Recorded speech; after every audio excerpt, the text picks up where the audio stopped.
Menjadi seorang politisi bukanlah hal yang mudah. Banyak perjuangan dan rintangan yang harus dilalui untuk itu.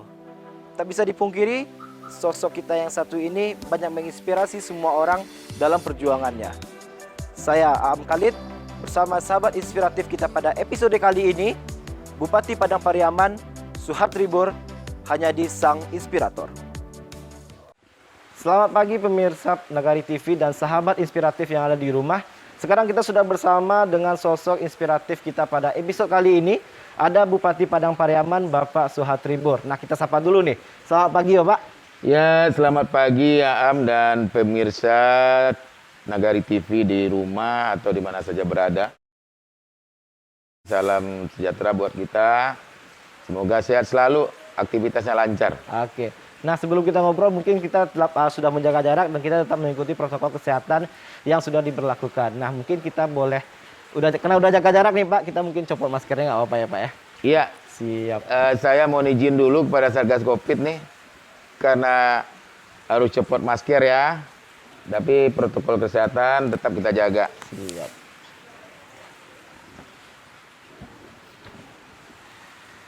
Oke, mengawali karir di awal bulan dan setelah dilantik juga menjadi Bupati Padang Pariaman.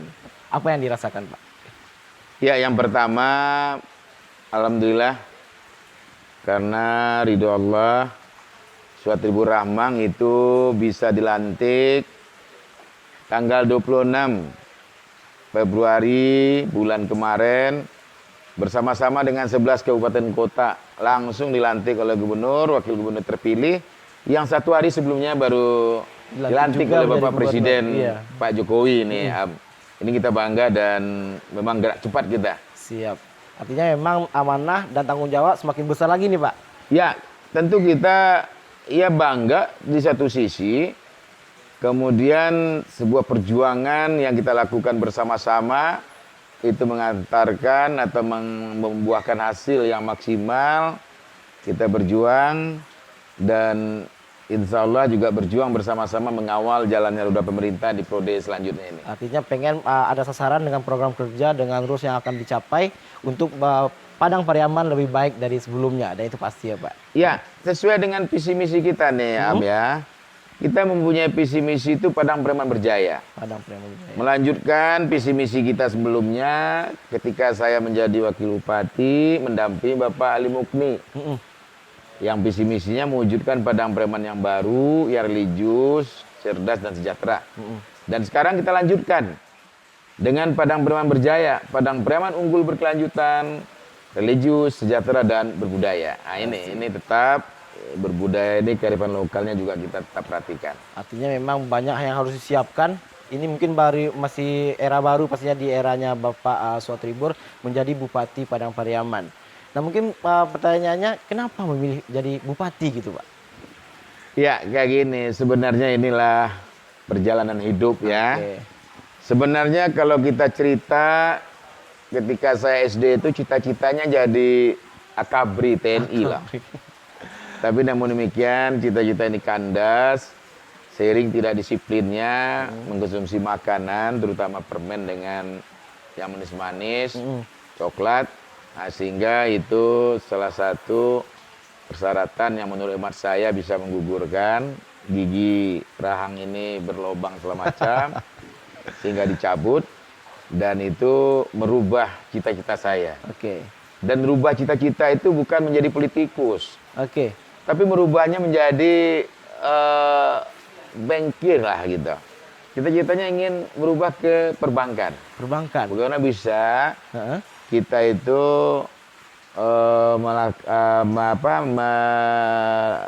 ilmu yang dapat kita dapatkan itu bisa kita praktekkan. Karena kebetulan saya ini adalah seorang sarjana ekonomi di Fakultas Ekonomi Universitas Andalas. Nah, alumni S2-nya juga linear dengan itu. Nah, ini yang barangkali sebuah keinginan saya ketika saya berubah pikiran, bercita-cita di perbankan, dan ternyata perbankan juga belum bisa berjodoh kita, sehingga mencoba yang namanya dalam menghadapi kehidupan ini, roda kehidupan di dunia ini, dan ternyata banyak yang nyangkut. Ada yang di perusahaan juga, ada pernah juga di perusahaan jasa makanan, jasa minuman. Nah, itu liku-liku kehidupan dalam rangka memenuhi kebutuhan hidup. Oke. Dan cita-cita selanjutnya itu berubah, bagaimana bisa menjadi seorang entrepreneur yang bisa merangkum dan mengajak Oke. para tenaga kerja yang bisa nanti untuk menghasilkan. Dan ini tentu program ini sudah dari dulu terbersit. Bagaimana bisa kita membantu pemerintah Oke. dalam rangka mengurangi unemployment. Nah, ini salah satunya. Artinya memang menjadi entrepreneur pun juga bakalan membantu masyarakat pastinya di daerah sekitar untuk Iya. mendapatkan lapangan pekerjaan ya Pak ya. Iya. Dan akhirnya endingnya sekarang menjadi bupati Pak. Ya itulah, ketika kita bekerja dari berbagai macam yang saya sampaikan tadi, kemudian juga saya mencoba wira swasta dengan menjadi buka warung nasi Padang di Jakarta itu sambil melihat peluang-peluang, dan akhirnya mengantarkan saya juga pulang kampung ketika orang tua saya sakit ketika itu. Dan sampai di kampung ternyata dengan masukan berbagai pihak, dan itu merubah pikiran saya untuk menetap di kampung di Padang Priaman, Sumatera Barat. Padahal sebenarnya saya punya pikiran seperti ini, ketika cita-cita saya itu tidak tercapai sesuai dengan harapan, itu kepengen saya daripada ini pepatah orang Minang ini ya, yang sering dipakai. Daripada bansai dibawa pulang, jak rantau di Pajawa. Nah, itu sempat juga saya itu mau ke Nusa Tenggara Timur. Oke. Ke Kupang tepatnya, karena di situ ada peluang di Semen Kupang. Ketika itu ada yang mengajak untuk mencoba peruntungan di situ. Tetapi ternyata tidak berjodoh juga, sampai di Surabaya saya kembali dipanggil oleh keluarga untuk kembali ke Jakarta, tepatnya di Cilegon.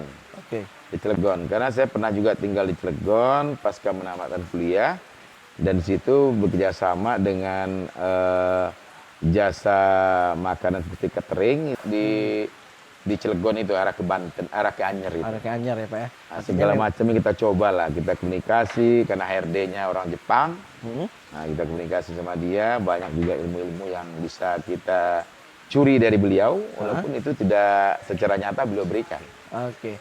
Artinya memang kita punya rencana tapi Tuhan yang menentukan semuanya. Ya. Artinya dari cita-cita yang pengen menjadi apa, termasuk juga di bagian perbankan juga tidak tercapai, tapi sekarang malah menjadi sosok kepala daerah atau memimpin suatu daerah yang mungkin Padang Priaman terkenal dengan, waduh, orangnya kayaknya luas banget gitu Pak. Artinya memang ini Pak mungkin punya tanggung jawab yang besar untuk memimpin. Ini langkah awal berarti ya Pak ya, langkah awal untuk menjadi seorang Bupati Padang Priaman dari apa latar belakang yang mungkin panjang sejarah yang Pak ceritakan tadi. Tapi pasti ada dong yang mungkin membuat Bapak yakin untuk bisa maju menjadi Bupati Padang Priaman gitu Pak. Iya, ini sebenarnya ini pemirsa di rumah juga, sebenarnya ini yang saya sampaikan tadi, kita itu manusia itu sudah ada takdirnya, Sudah ada jalannya. sudah ada jalannya, arahnya kemana, cuman kita belum tahu. Namun demikian kewajiban kita berusaha. Saya tidak terbayangkan akan terjun ke politik ini. Karena background saya sampaikan tadi, saya adalah seorang sarjana ekonomi. Oke. Namun demikian ada juga ketika kita lihat, kita coba banding-bandingkan, kita ambil komparasi yang sangat jauh perbedaannya, tapi ada juga persamaannya. Oke. Kalau konsep awal dari cita-cita saya itu ketika berubah dari TNI dan perbankan itu gagal, itu merubah bagaimana bisa membantu anak-anak muda, sumber-sumber daya manusia, itu bisa kita rangkum di sebuah lapangan pekerjaan yang sifatnya juga itu adalah keinginan saya mengurangi pengangguran dan juga untuk orientasinya juga orientasi keuntungan bagi saya. Itu menurut saya. Oleh sebab itu nyali seorang background saya manajemen itu, nyali seorang manajer itu muncul di situ. Muncul ya. Karena ketika saya melamar juga di beberapa perusahaan, itu rata-rata itu banyak yang sudah menerima, tapi tidak sesuai dengan hati nurani ketika kita wawancara lanjutan akhir, termasuk persoalan hak dan kewajiban. Nah, ini yang menyebabkan Allah itu memberikan peluang saya berpolitik ketika saya pulang kampung. Pulang kampung lagi, dan ternyata di kampung saya ada peluang. Padahal saya itu jadi pegawai negeri itu peluang sangat besar dulu. Ketika memang sepupu saya menjadi Kekanwil Pendidikan dan Kebudayaan tahun 90 sampai 94. Ketika ditawarin jadi pegawai, saya nggak mau jadi pegawai negeri. Kebetulan saya juga otak saya ini dicuci juga oleh guru saya, profesor, guru di kampus, dosen-dosen saya. Kalau memang untuk masuk ekonomi ini jangan bercita-cita jadi pegawai negeri. Karena bisa bercita-cita untuk membuka lapangan kerja. Nah, ini menyebabkan saya nggak mau jadi pegawai negeri ketika itu. Tapi ternyata ketika saya pulang tahun 99, pasca berhenti sebenarnya beberapa lah gitu ya untuk kehidupan. Walaupun itu tidak sesuai dengan hak dan tanggung jawabnya tidak sesuai. Dan itu terpaksa kadang-kadang makannya tidak bisa selalu setiap saat di warung Padang karena kondisinya. Kita makan juga di warteg. Dan itu ternyata enak juga pekerjaan itu. Yang penting kita ikhlaskan diri kita untuk bekerja itu. Dan ilmu manajemennya terjalankan. Iya. Kemudian saya pulang kampung. Sampai di kampung ternyata itu ada peluang menjadi tenaga lapangan Dikmas. Sebelumnya saya juga pernah menjadi manajer program ketahanan pangan di Padang Priaman, khusus di kecamatan 2x11 Lingkung sebelum mekar sekarang. Karena mekar jadi 3 kecamatan. Nah, satu dulu saya kebetulan mencoba peruntungan di situ ada program pusat yang kerjasama yang dilaksanakan oleh pemerintah kabupaten melalui Dinas Pertanian. Kita coba juga di situ. Kemudian juga saya ada peluang jadi TLD, tenaga lapangan Dikmas. Pertama saya berpikir-pikir lah, apa sih pekerjaan TLD itu, bagaimana bentuknya. Tapi ternyata saya simpulkan, apapun bentuk pekerjaannya, ketika memang kita ikhlaskan diri kita enjoy melaksanakannya, insya Allah hasilnya akan terlihat. Hasilnya akan terlihat. Nah, dan ini saya lakukan lebih kurang 2 tahun, bahkan 2 tahun. Dari 99 sampai ke 99 akhir sampai ke 2001. Oke. 2002. Mohon maaf, dari 2000 sampai 2002 awal. Nah, setelah itu ada lagi kegiatan. Kebetulan saya kontrak juga di situ. Dan saya hobi juga bermasyarakat. Senang bersama-sama, senang berkegiatan, senang berolahraga, sehingga ini membuka wawasan dan juga menambah informasi-informasi. Nah, ketika tahun 2003 awal, pas saya sedang memberikan laporan ke kantor kabupaten, ternyata ada saya baca untuk menjadi KPU Provinsi Sumatera Barat. Kemudian saya ngambil ke situ formulirnya, dan ternyata saya ketemu dengan tokoh-tokoh yang saya hormati dan segani, sehingga saya nggak jadi mengembalikan formulir itu. Oke. Nah, ini juga ceritanya ketika ini panjang sebenarnya. Kenapa sampai di KPU Padang Priaman? Ketika saya jalan di depan kantor perwakilan sekretariat namanya ketika itu, perwakilan sekretariat KPU Padang Priaman, itu saya dicegat oleh teman meminjam kendaraan saya untuk pergi satu tempat untuk memenuhi persyaratannya. Ketika saya tanya, saya balik, ini apaan? Ini kan kantor perwakilan KPU.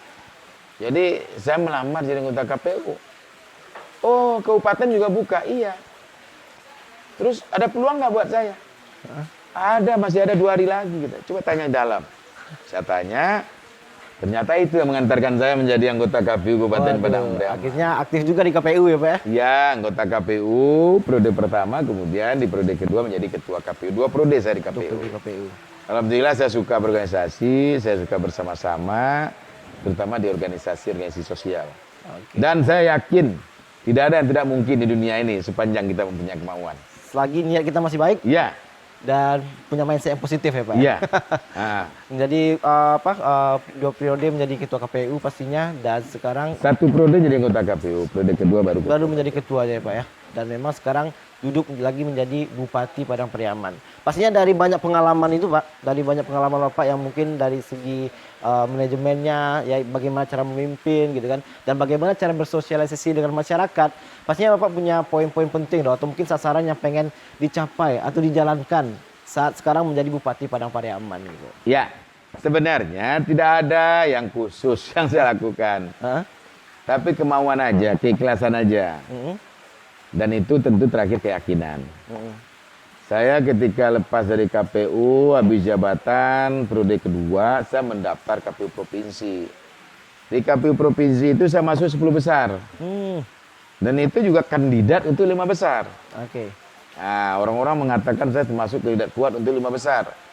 Tapi Allah berkata lain, ternyata saya terlempar dari 5 besar. Dan itu mengantarkan saya untuk kembali ke Padang Pariaman. Kemudian diamanahkan oleh Bapak Bupati, pendahulu saya, kakak saya, Bapak Dr. Andu Saji Ali Mukni, untuk diminta menjadi Ketua Basnas. Ketua Basnas dulu. Saya nggak mau dulunya, saya nggak mau. Karena saya yakin ini bukan pekerjaan saya. Oke. Saya yakin ini bukan arena saya. Tapi namun demikian ketika semua pekerjaan itu kita yakini, kita pelajari, dan kita senangi, ternyata jalannya bagus. 1 tahun 10 bulan saya di Basnas. 1 tahun 10 bulan itu mengantarkan prestasi yang luar biasa juga, yang belum pernah diraih oleh Basnas Padang Pariaman. Yang pertama saya mengantarkan Bapak Bupati, Bapak Dr. Andu Saji Ali Mukni, menjadi penerima Basnas Award 2 tahun berturut-turut. 2 tahun berturut Basnas Award. Kemudian lembaga Basnasnya juga mendapat penghargaan 2 kali Basnas Award untuk lembaganya. Oke. Dalam rangka pemungutan atau katakanlah penggalangan dari zakat dari mustahik, dari muzaki, kemudian pendistribusiannya kepada mustahik. Alhamdulillah dapat penghargaan kedua-duanya. Kemudian di tengah jalan, nah ini awalnya. Ini nih yang Ketika ditunggu ya. saya sukses seperti itu, karena kebersamaan juga. Nah ini Pak Bupati di periode kedua ngajak saya juga. Ngajak saya untuk dampingi beliau. Mendampingi. Bukan Iya. jadi ketua Basnas lagi ya, Hah? tapi sudah mendampingi ya Pak ya. Itu dampingi beliau. Saya juga masih belum percaya sepenuhnya dan belum yakin sebenarnya, saya suruh tawarkan yang lain. Oke. Senior-senior saya. Tapi ternyata itulah, memang tidak ada yang tidak mungkin itu. Ketika saya menyuruh senior saya untuk duluan maju, nah ternyata mereka juga memberikan amanah ini. Udah, siap aja kan. Jalankan. Udah kamu aja. Oke. Yang penting kita di belakang bersama-sama. Asik. Kamu dampingi dan kamu siapkan. Saya juga masih ragu ketika itu.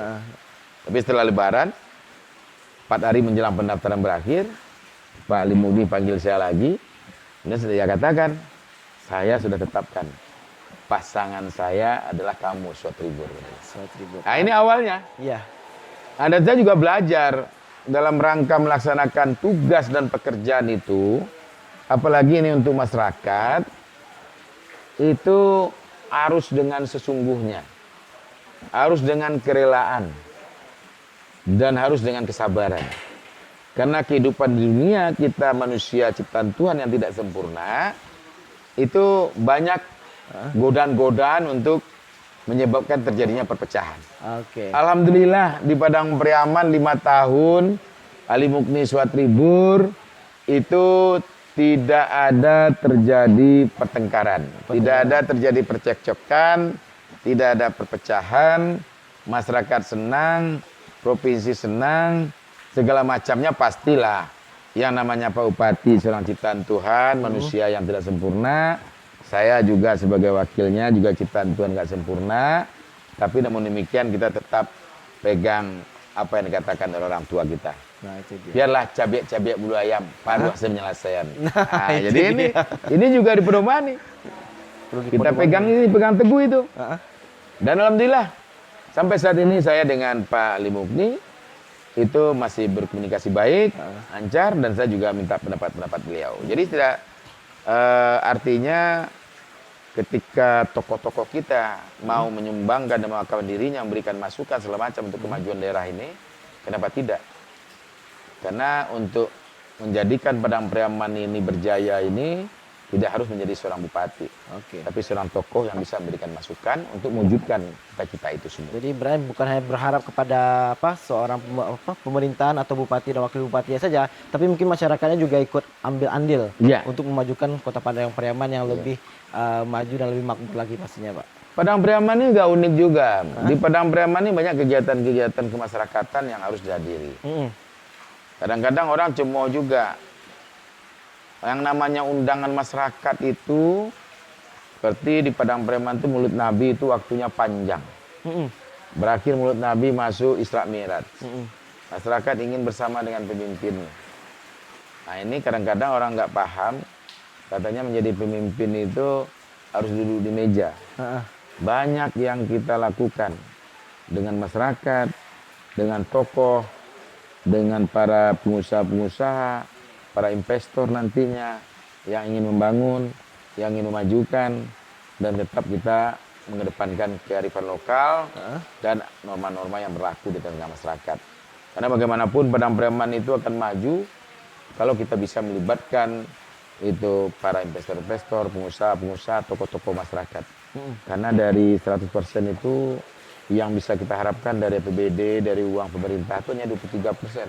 Oke. 77%-nya kita harapkan dari pihak-pihak swasta, pihak-pihak investor. Atau investor yang akan masuk ke daerah Padang Priaman gitu Iya. ya. Dan mungkin juga ikut ambil andilnya masyarakat yang ada di Padang Pariaman.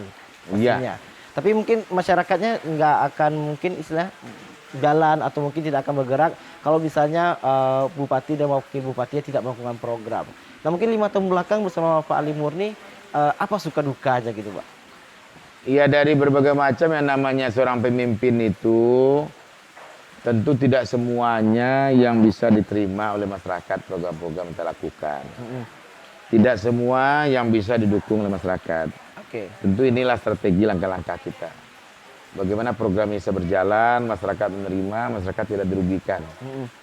Pemerintah maju, daerah pun maju. Nah, tentu ini kebersamaan. Kebersamaan antara pimpinan dengan masyarakatnya, kebersamaan antara eksekutif dengan legislatifnya, bagaimana tercipta keharmonisan, harmonisasi terjalin, insya Allah itu juga apapun bagaimanapun beratnya tugas itu akan bisa kita selesaikan, akan bisa kita kerjakan. Dan tentu tak luput ya, tak luput juga itu dukungan dari keluarga. Saya alhamdulillah istri saya, anak-anak saya itu sangat memahami tugas seorang bupati, tugas seorang wakil bupati sebelumnya itu sangat paham dia. Apalagi di Padang Priaman, orang Mulut Nabi itu sampai pagi, apalagi Serapalan 6 itu kadang-kadang undangan ada 17, ada 20, ada 12, ada 7, itu kita hadiri semua. Dan bahkan bisa sampai pagi, dan itu sudah diikhlaskan oleh keluarga saya.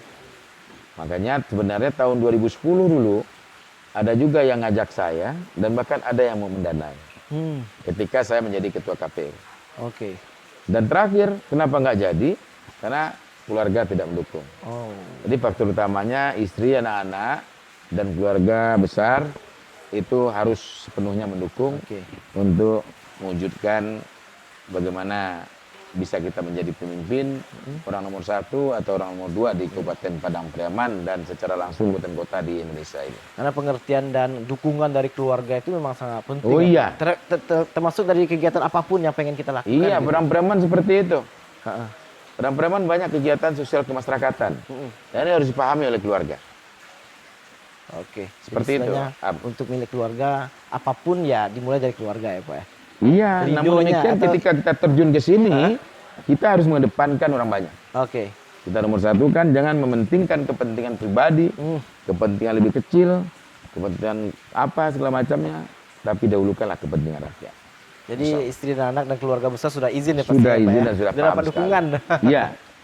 Artinya memang dengan langkah awal mungkin Bapak 5 tahun kebelakang juga bersama Bapak Ali Murni yang memang banyak suka dukanya seperti Bapak ceritakan. Dan sekarang Bapak bersama wakil yang baru pastinya apa hal yang beda pastinya Pak dengan Bapak Suatribur yang dulu yang bersama Bapak Ali Murni dan sebagai wakil bupati dengan sekarang yang menjadi Bupati Padang Pariaman. Ya, tadi ini juga saya sampaikan ketika saya orasi ilmiah di UNP. Bahwa periode ini 2021-2026 yang akan mengakhiri jabat pekerjaannya itu 2024 sesuai dengan undang-undang yang baru sudah dikeluarkan, tapi nanti mungkin tidak tertutup peluang lagi, digodok lagi. Namun demikian kita tetap mengacu pada undang-undang sekarang. Bahwa 3 tahun 9 bulan. 3 tahun 9 bulan masa kerja kita sepenuhnya di dalam priorisasi 2021-2026. Tentu kita bagaimana bisa selalu bekerjasama, selalu memberikan informasi yang sebenarnya dan selalu memberikan porsi pada wakil bupati. Tentu target kita bagaimana dunia pendidikan kita, yang walaupun kata orang-orang, kata masyarakat bahwa kita secara peringkat setiap ujian itu tidak bisa menembus yang seperti yang dulu-dulu yang masuk dalam 5 besar selalu. Namun demikian sebuah kebanggaan kita sekarang, keyakinan anak-anak kita untuk belajar. Walaupun secara rata dia dimasuk peringkat bawah, tapi kalau dilihat dari jumlah, kualitasnya seperti itu, kuantitasnya seperti ini. Dari jumlah anak-anak kita yang menamatkan pendidikan di tingkat SLTA itu, 59,89% itu masuk ke perguruan tinggi negeri, bisa berkompetisi. Biasa. Nah, jadi lebih kurang 60% lebih kurang. 35% itu di perguruan tinggi swasta. Hanya 5,1% lah yang tidak melanjutkan pendidikan ya Pak ya. Nah, namun demikian kita lihat lagi runut ke bawah itu dari pendidikan menengah sampai pendidikan atas. Menengah atas. Pendidikan dasar kita di sini banyak juga. Kita bagaimanapun harus kerja keras. Semua pihak harus bisa memotivasi. Karena kalau dilihat dari jumlah dan persentase lama sekolah anak-anak kita di Padang Pariaman itu masih dalam batas sampai kelas 2 SLTP. Nah, ini target kita, wajar 9 tahun yang ditargetkan ini, kita punya target ke depannya itu yang 9 tahun ini bisa kita capai, lama belajar anak kita. Jadi ketika dia putus sekolahnya di tingkat menengah pertama, tapi yang tertinggal ini dia lanjut. Yang tertinggal ini dia lanjut ke perguruan tinggi negeri, perguruan tinggi swasta, dan hanya 5% lebih kurang yang tidak melanjutkan ke perguruan tinggi dan itu mencari lapangan pekerjaan. Artinya bisa dibilang mungkin dengan kepemimpinan Bapak dengan masa sekarang mengedepankan pendidikan untuk masyarakat di Padang Pariaman? Oh ya, kita bagaimanapun target kita itu bagaimana PAD Padang Pariaman itu bisa melonjak drastis. Langkah pertamanya adalah bagaimana kita bisa daerah-daerah kita yang kaya dengan kekayaan alamnya, sumber daya alamnya yang indah, kemudian juga masyarakatnya yang punya kearifan, nah itu bisa destinasi wisata ini kita bangun sepenuhnya, kita siapkan segala macam kelengkapannya sehingga menjadi tujuan utama para wisatawan lokal dan wisatawan mancanegara. Oleh sebab itu tentu perlu yang kita siapkan, yaitu bagaimana SDM ini betul-betul terdidik. Terdidik secara formal di kelembagaan pendidikan yang berjenjang, juga terdidik secara kelembagaan non formal.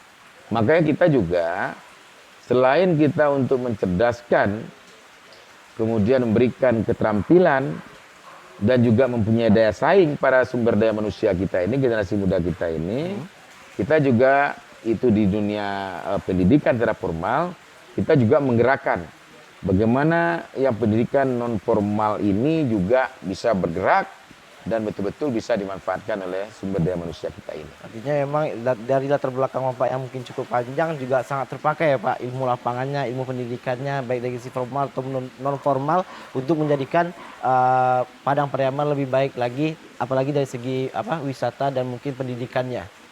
Ya Am ya, sebenarnya saya nggak mau dikatakan ahli. Oke. Saya nggak ahli, cuman karena ada sebuah keinginan. Keinginan ya. Sebuah keinginan di hati ini, keinginan keras untuk mewujudkan sebuah keberhasilan. Oke. Itu sebenarnya. Saya yakin dan percaya semua kita ini peluang itu terbuka semua. Peluang. Tergantung keseriusan, keyakinan, dan kerja keras dari sumber daya manusia kita ini. Asik. Insya Allah masing-masing kita Allah itu sudah memberikan rezeki, pintu-pintu rezekinya ada. Tergantung usaha kita bagaimana untuk membuka pintu-pintu rezeki itu. Kita nggak tahu, itu Allah yang tahu. Kita tahunya setelah terjadi.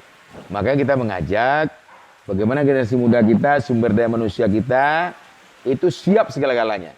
Siap secara mental, siap secara pendidikan, dan siap untuk mempraktekkan apa yang didapat secara teorinya. Oke. Insya Allah itu akan bisa. Maksudnya mungkin dimulai dari niat yang tulus dan mindset yang positif serta niat yang sama-sama untuk berkembang atau membangun negeri atau daerah yang ada di Padang Pariaman. Iya. Nah mungkin nanti kita akan ngobrol banyak lagi dengan Bapak Suha Tribur. Saat lagi tetap di Sang Inspirator.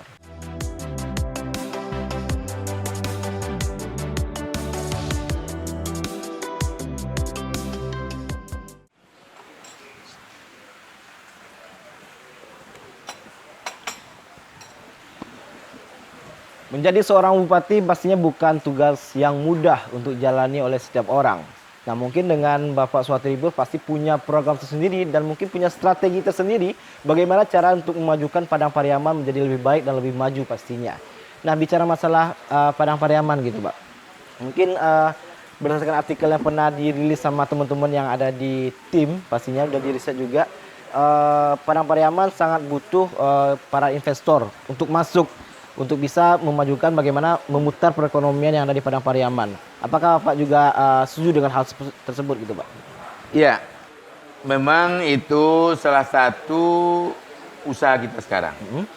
Tadi saya sampaikan di awal tadi bahwa untuk membangun daerah itu tidak bisa hanya mengandalkan dana pemerintah. Benar.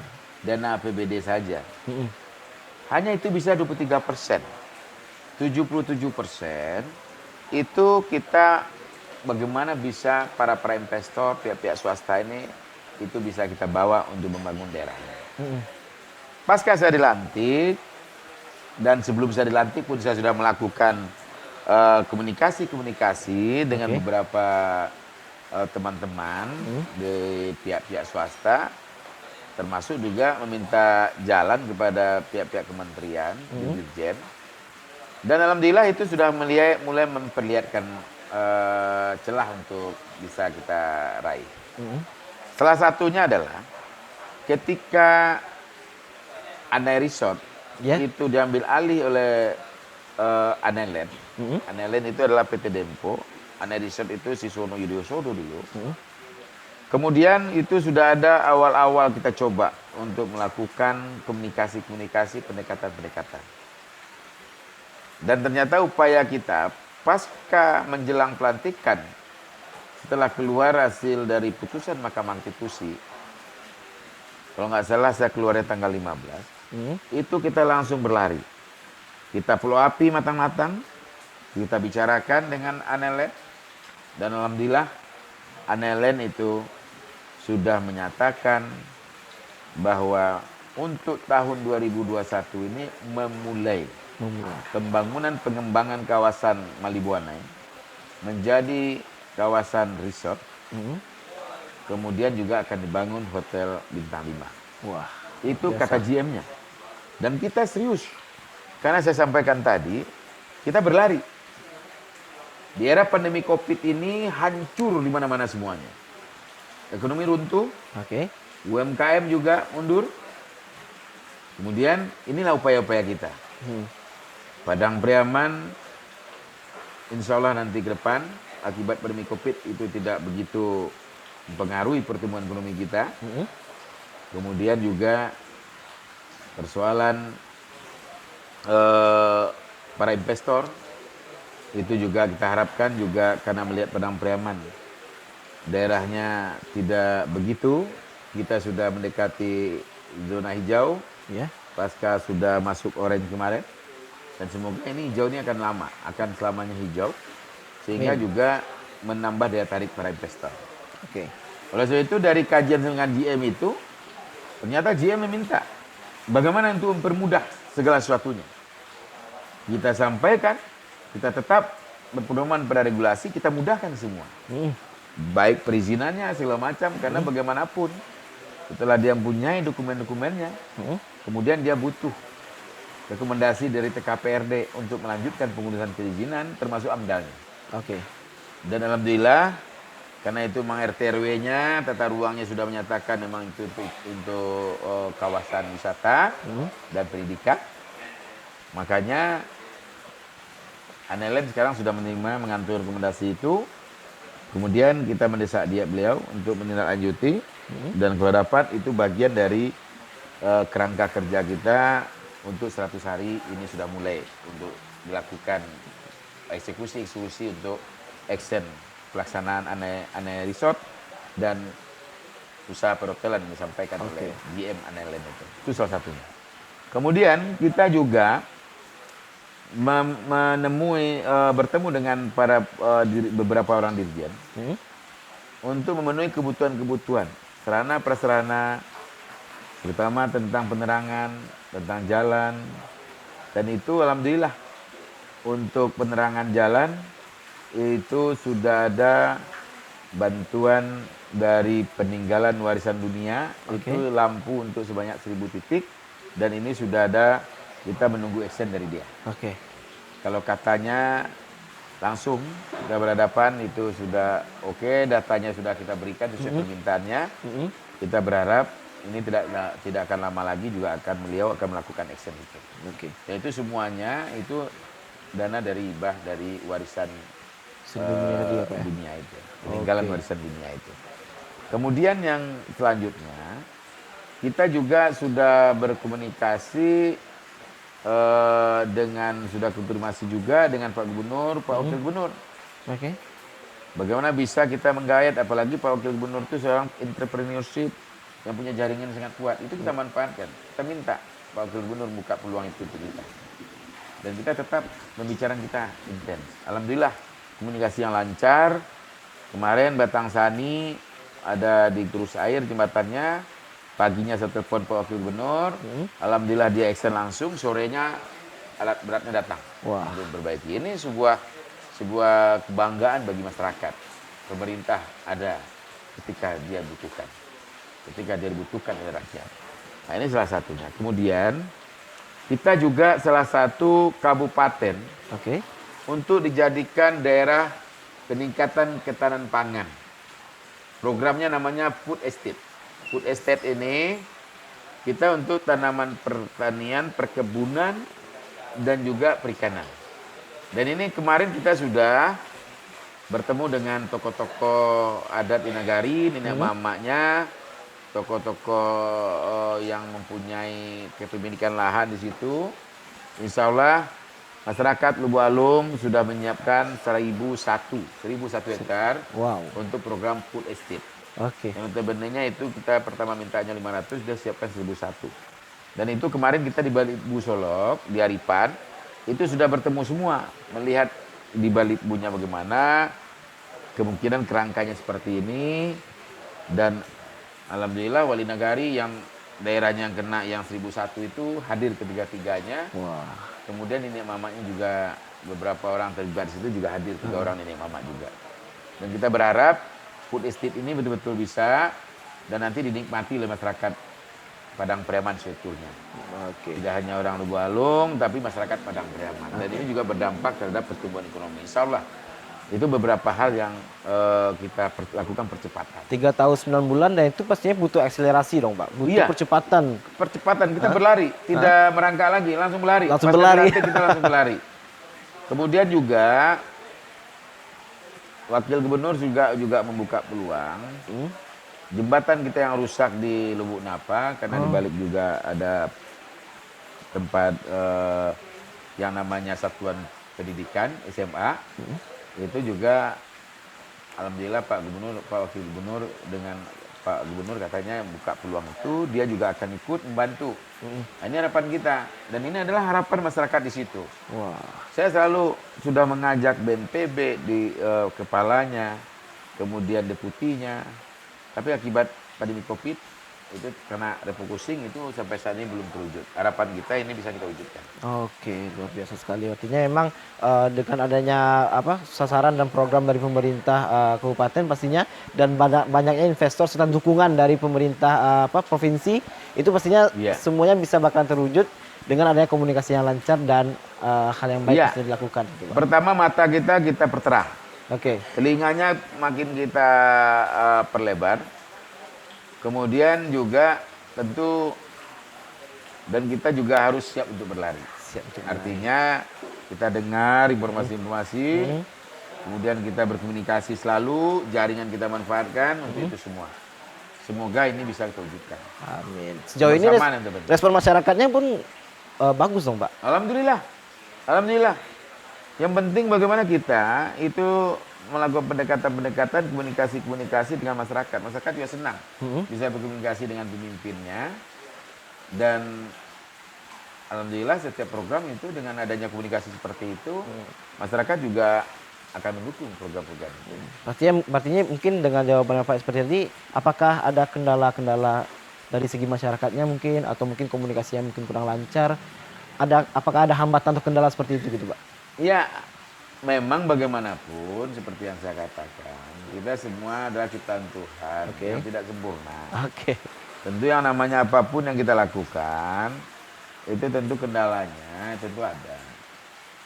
Nah ini barangkali saya tidak bisa pungkiri setiap pekerjaan yang kita lakukan, itu pasti ada rintangannya. Nah, ini upaya ini yang kita lakukan supaya bisa kita selesaikan. Dan itu semua adalah dengan kebersamaan. Itu yang terpenting. Komunikasi yang terpenting. Tadi kita juga menyinggung masalah investasi dan semua program kerja yang mungkin bakal Bapak sasar. Semoga itu bisa berjalan dengan baik dan hasilnya juga maksimal untuk masyarakat Padang Pariaman pastinya gitu ya Pak ya.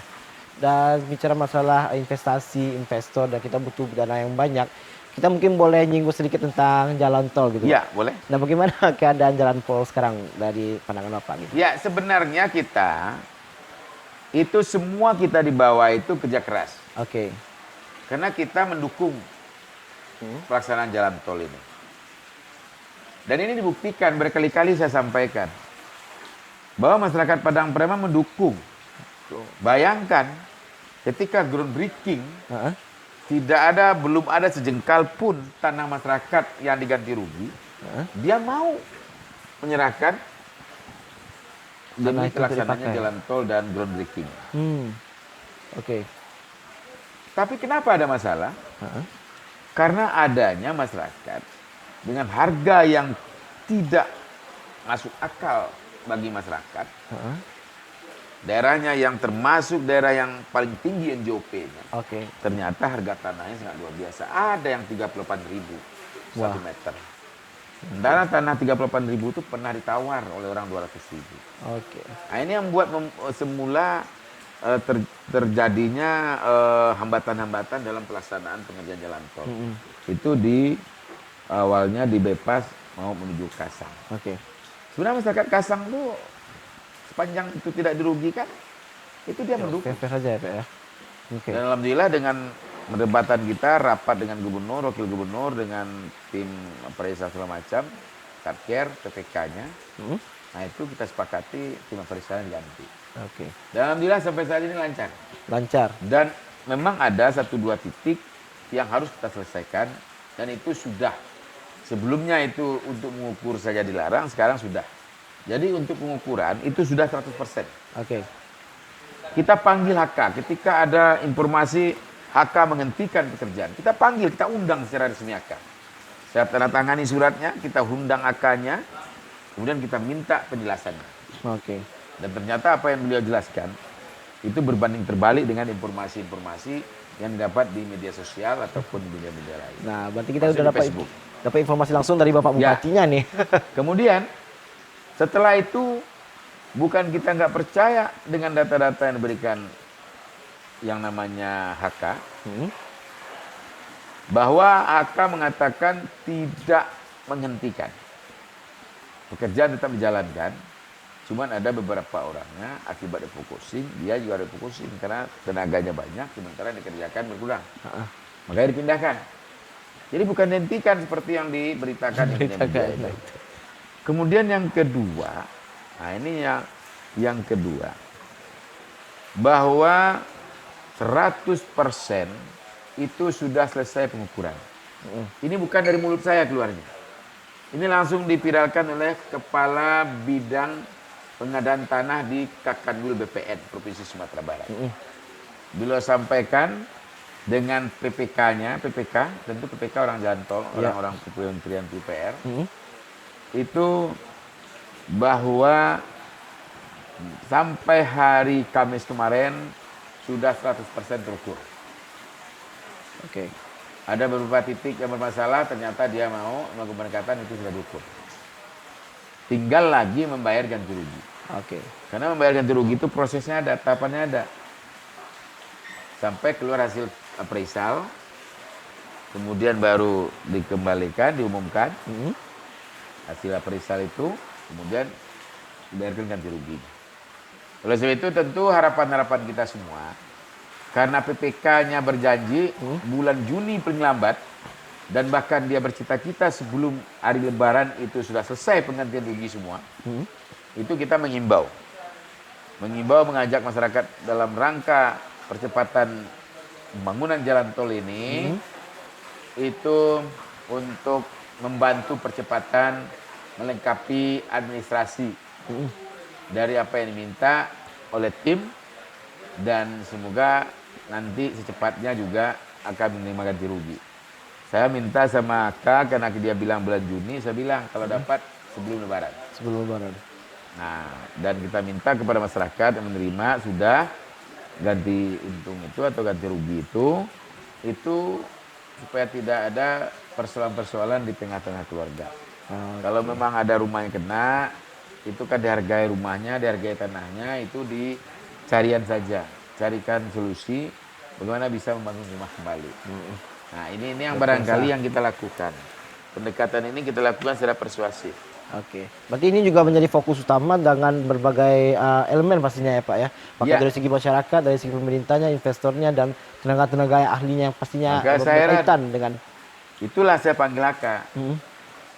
Kenapa dalam berita itu Aka menghentikan? Saya tanya kenapa? Ternyata Aka menjawab. Nah, ini enaknya, makanya komunikasi itu nggak terputus, ini enaknya. Tapi kalau sempat komunikasi terputus, susah kita mendapatkan itu. Poinnya di sini juga komunikasi. Secara terbuka kamu umumkan. Siap.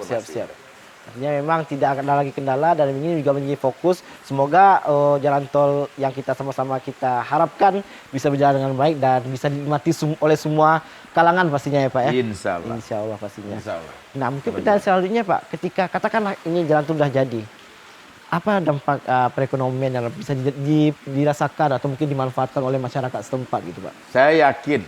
Ya, kenapa yakin? Karena toko-toko kita banyak berusaha di daerah rantau, wabil khusus dekat daerah kita di tetangga kita, yaitu di Riau, Pekanbaru. Kenapa saya yakin itu? Karena setiap saya ke Riau, di mana-mana saya dengar bahasanya bahasa Minang aja. Berarti pertanda memang orang kita banyak di situ. Iya, oke. Nah, dengan banyak di situ, dengan adanya jalan tol ini, tentu dia semakin sering pulang. Dan semakin nampak terbuka, dan keinginannya ada juga nanti insya Allah mungkin akan berprestasi di kampung halaman. Iya, benar. Jadi lancarnya transportasi itu yang pertama. Oke. Yang kedua, jangan berpikiran jalan tol ini jalan berbayar, dipagar nanti sekarang tinggi. Setiap ada pelintasan, orang tol bikin lokernya. Nah, setiap ada bidang pelintasan. Siap. Jadi ini yang barangkali sosialisasi ini juga perlu kita sampaikan ke masyarakat. Nah, jadi kayak gitu, artinya persoalan jalan tol itu sudah selesai. Kemudian tidak ada lagi hal-hal yang sifatnya itu bisa merugikan dan mencederai dari proses percepatan pembangunan jalan tol. Oke, berarti Tentu kita berjalan sesuai regulasi, kita patuhi itu, kemudian kita menyampaikan dengan sebenarnya. semoga. Adalah miskomunikasi, komunikasi itu terputus. Nah itu komunikasi sangat penting ya dari Ya. semua, apalagi dengan masyarakatnya gitu kan, yang Ya. mungkin banyak menerima informasi-informasi dari media atau dari berita yang manapun yang bisa dikatakan tidak lurus gitu ya Pak ya. Ya. Artinya kita juga harus cerdas bagaimana cara menyikapi dan tanya kebenarannya mungkin kepada orang-orang yang berkewajiban di bidangnya itu gitu Ya. loh. Nah oke Pak, mungkin masih jalan tol nih Pak, harapan dari Bapak Swatribur sendiri, baik itu dari segi perekonomiannya, dari segi masyarakatnya gitu. Bagaimana harapan dari Bapak sendiri untuk kelancaran jalan tol ini supaya bisa dirasakan oleh semua orang gitu? Gimana? Harapan Ya tadi kan Bapak sudah sendiri saya gitu. sampaikan bahwa dengan adanya kebersamaan, adanya kerjasama antara kita pemerintah daerah dengan masyarakat, terutama pemilahan, kita sebagai pemerintah memediasi dan harapan kita selanjutnya adalah bagaimana nanti di tahun 2021 ini tidak ada lagi persoalan-persoalan ganti rugi jalan tol segala macam, terutama di Padang Priama. Amin. Siap. Kalau siap. daerah luar karena memulai lagi setelah ini Padang Panjang, Oke. kemudian sedikit Agam, kemudian masuk ke daerah datar, kayak Kumbuh barangkali 50 kota, dan nanti insya Allah mungkin nyambung dengan yang dari Pekanbaru. Ya, semoga Kalau ya. Dumai Pekanbaru saat kita sama-sama tahu itu sudah aksesnya sudah dipakai. Iya, artinya memang ya harapan kita semua semoga kita doakan proyek-proyek yang dijalankan oleh pemerintah pun juga bisa berjalan dengan sebaiknya dan semestinya gitu ya Pak ya. Iya. Siap. Nah, beralih dari polemik pembangunan jalan tol Padang Pariaman tadi Pak, seperti yang kita rasakan sekarang lagi ada masa-masa pandeminya gitu Pak. Ada nggak? COVID-19 masih berjalan dan mungkin alhamdulillah tadi mungkin Bapak bilang Padang Pariaman berada di zona hijau, zona baiknya lah gitu ya. Dan mungkin untuk wisatanya sendiri gitu Pak. Wisata khusus yang ada di Padang Pariaman. Kita tahu banyak pariwisata yang ada di Padang Pariaman dan itu dengan keadaan Covid sendiri bagaimana dampaknya Pak?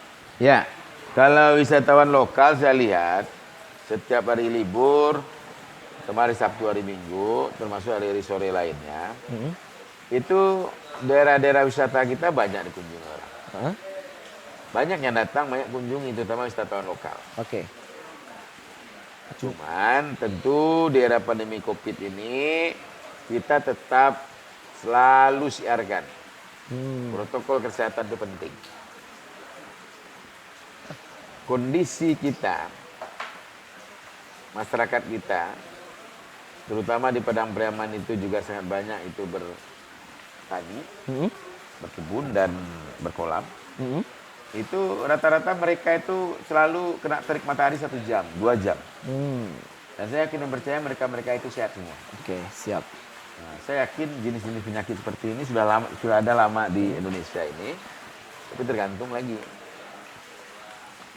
Itu bagaimana masalah. penyakit ini tidak berkembang. Dari ibaratnya kita tahu Padang Pariaman pun juga masyarakatnya sering yang berkebun seperti Bapak bilang, Iya.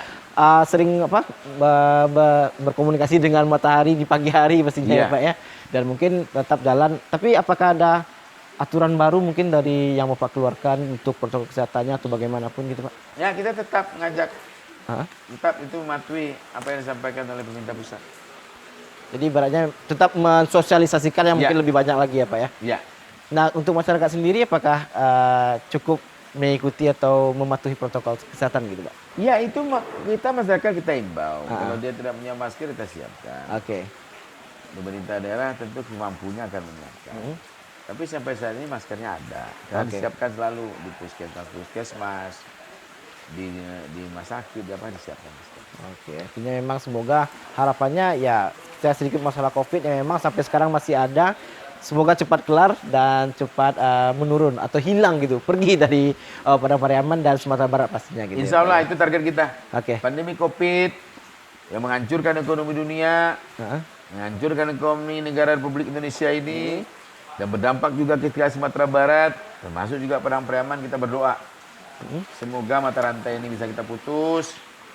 Kemudian masyarakat Padang Priaman, Indonesia secara keseluruhan, itu bisa maksimal kembali menunaikan tugasnya.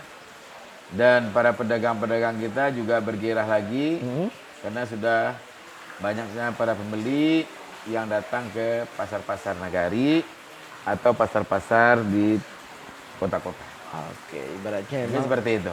berarti bisa kembali merasakan era sebelum pandemi ini datang ya Pak ya. Bukan Iya. lagi new normal, mungkin bisa menjadi normal kembali keadaan kita dan bisa beraktivitas sesuai dengan yang ada sebelum-sebelumnya. Ya, gitu. itu target kita.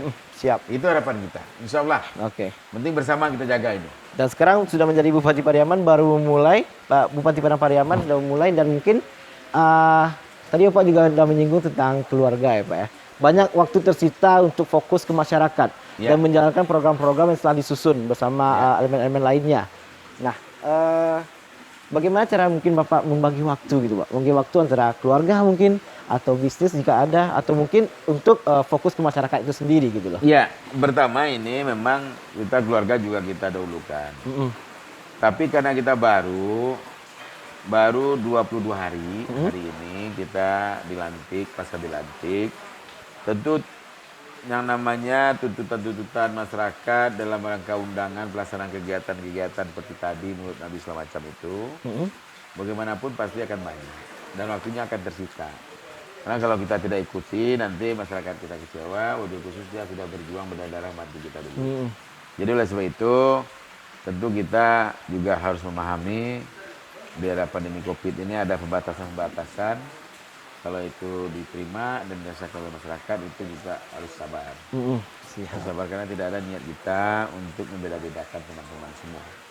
Baik teman-teman media, teman-teman yang lain, teman-teman yang seperjuang. Insya Allah bersama kita untuk mewujudkan Padang Pariaman Jaya. Oke, semoga harapan dari seorang Bupati Padang Pariaman pun bisa terwujud pastinya dan bisa berjalan dengan baik dan lancar ya Pak ya. Ya. Oke. Nah, Insya Allah.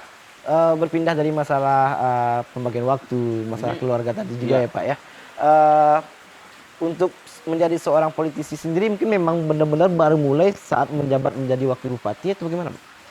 Ya sebenarnya kayak gini, saya dari dulu hobi organisasi. Dari SMP, SMA sampai perguruan tinggi saya hobi organisasi. Hobi Berbagai organisasi. macam organisasi. KNPI, Karang Taruna, Ormas, NU segala macam saya juga pernah di situ. Bergabung juga dengan teman-teman yang di Muhammadiyah juga walaupun tidak masuk ke pengurusan.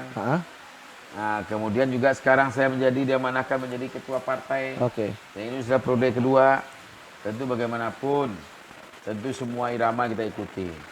Yang penting kita tetap sebagai orang Minang bahwa apa yang dilakukan oleh orang tua-tua kita dulu, nah didahulukan menjadi orang lain dan diawak pun dilaluan. Nah itu dia. Jadi tidak meninggalkan orang. Nah, kemudian juga bagaimanapun kita juga memperhatikan orang untuk mengejar kesuksesan. Insya Allah dengan semangat berbuat yang lebih baik, insya Allah akan mengantarkan sebuah kesuksesan. Amin. Yakin dan percaya saya. Nah terakhir nih Pak, karena program kita ini sangat inspirator dan kita mengajak masyarakat untuk dan sahabat inspiratif lainnya untuk bisa memaknai apa inspirasi-inspirasi yang mungkin bisa kita dapatkan dari seorang Bupati Padang Pariaman. Namun pertanyaannya Pak, sosok yang menginspirasi Bapak, nah ini nih, apakah itu dari segi pahlawan, keluarga atau apa? Mungkin pasti Ya, ada sosok banyak yang menginspirasi gitu Pak. Yang pertama, sosok inspirasi saya itu tentunya pertama orang tua saya. Bapak saya ini adalah seorang pekerja keras. Dia seorang petani, tapi juga seorang yang buka usaha tailor, menjahit. Dulu sistemnya masih goyang-goyang kaki, semangatnya luar biasa. Ceritanya juga terkenal, tidak hanya di Padang Pariaman, sampai ke luar juga. Dia pernah di Ermolek juga, pernah di Bengkulu juga. Dan itu teruskan oleh keluarga saya, kakak saya, abang saya yang laki-laki yang nomor 3, itu sampai ke Jakarta. Kemudian juga dari kakak sepupu saya, yang dulu dengan gagah, dengan bijaksananya memimpin kantor wilayah pendidikan dan kebudayaan Sumatera Barat ini. Ini juga menginspirasi saya. Kemudian tentu semangat perjuangan yang dikobarkan oleh Bung Karno, ini juga menjadi inspirasi saya. Bahwa dengan intinya dengan bersama kita pasti bisa. Bayangkan, berikan saya 1000 orang tua. Saya akan cabut Gunung Semeru ini. Tapi berikan saya 10 orang pemuda, akan saya goncang dunia ini. Ini juga bagian inspirasi. Bagian dari inspirator yang menginspiratori saya untuk bisa berbuat dengan kebersamaan, dengan semangat juang yang tinggi, dan dari dukungan penuh semua pihak. Oke. Jadi banyak lagi tokoh-tokoh yang bisa menjadi inspirator saya. Semuanya tidak mungkin, tidak ada yang tidak mungkin terjadi. Selagi masih ada niat yang Selama baik tergantung semangat, niat baik itu. dan semangat yang harus dipupuk. Ya. Jangan pernah kendor, jangan Semangat pernah dan keyakinan. semangat dan keyakinan. Nah, semangat dan keyakinan. Kita tetap tingkatkan keyakinan kita dengan memperbanyak ibadah-ibadah kita. Oke. Kerja keras kita dengan meningkatkan usaha-usaha. Insya Allah, dan muka sampai jamaah pecah. Ya, Ingin itu seperti dia. itu. Oke, mungkin banyak sekali inspirasi yang mungkin bisa kita petik pada episode kali ini bersama Bapak Suatribur selaku Bupati Padang Pariaman ya, sahabat inspiratif. Artinya memang banyak hal yang bisa membuat kita lebih maju lagi, jangan pernah patah semangat. Kalau bisa kita memang memiliki jiwa muda yang lebih berkobar lagi, apapun yang pengen kita capai, apapun yang pengen kita laksanakan, insya Allah pasti tercapai asal niatnya tulus dan selalu mengadu kepada Tuhan Yang Maha Esa, Allah Subhanahu wa taala. Nah, terima kasih buat Bapak Suatribur meluangkan banyak waktu buat kita serta tim dari program Sang Inspirator dan Nagari TV. Ya. Semoga sehat dan sukses selalu gitu, Pak. Iya, saya juga terima kasih kepada Am dan teman-teman semua dengan kru ya. Dengan sutradaranya juga. Sehingga kita kegiatan seperti ini, dialog inspiratif ini bisa kita laksanakan. Tentu sepanjang dialog kita tadi, bagaimana kita saya kembali kepada apa yang sering saya sampaikan. Kita ciptaan Tuhan, manusia yang tidak sempurna. Kalau ada hal-hal yang tidak berkenan tadi, baik terhadap Aam dan kru dan sutradara, termasuk juga bagi pemirsa TV Nagari di rumah. Dan tentu saya secara pribadi mohon maaf, secara pemerintahan mohon maaf. Tidak ada kata-kata yang bertujuan untuk menyinggung kita semua, tapi semangat yang membuat barangkali ada beberapanya yang tidak pas saya sampaikan. Itulah saya, itulah Suatribur yang merangkak dari bawah, dari seorang yang bergerak dari organisasi satu ke organisasi lain, profesi yang lain, kemudian dengan kegigihan dan perjuangan bersama dengan orang kampung kita di Padang Pariaman, dengan pola-pola kita, cara-cara kita di Minangkabau, pendekatan-pendekatan, warung ke warung, surau ke surau, insya Allah, dukung Suatribur Rahmang, dukung Suatribur Rahmang untuk mewujudkan Padang Pariaman berjaya. Amin, pastinya. Dan memang buat sahabat inspiratif semua, itu ajakan dari Bapak Bupati Padang Pariaman kita. Semoga apa yang diharapkan dan apa yang pengen dilaksanakan bisa tercapai ya Pak ya. Dan pastinya semuanya bisa berjalan dengan lancar. Dan mungkin saatnya saya Am Khalid pamit dan Bapak Suatribur juga pamit. Serta tim dan kru yang bertugas juga pamit. Tetap ikuti Nagari TV dan follow Instagram kita di @nagari_tv_official. Bisa dilihat di bawah ini. Nah, Pulau Pandan jauh di tengah, di balik Pulau Angso Duo. Anco badan di kanan tanah, tapi budidaya tetap di Kanajuo. Assalamualaikum warahmatullahi wabarakatuh dan selamat pagi.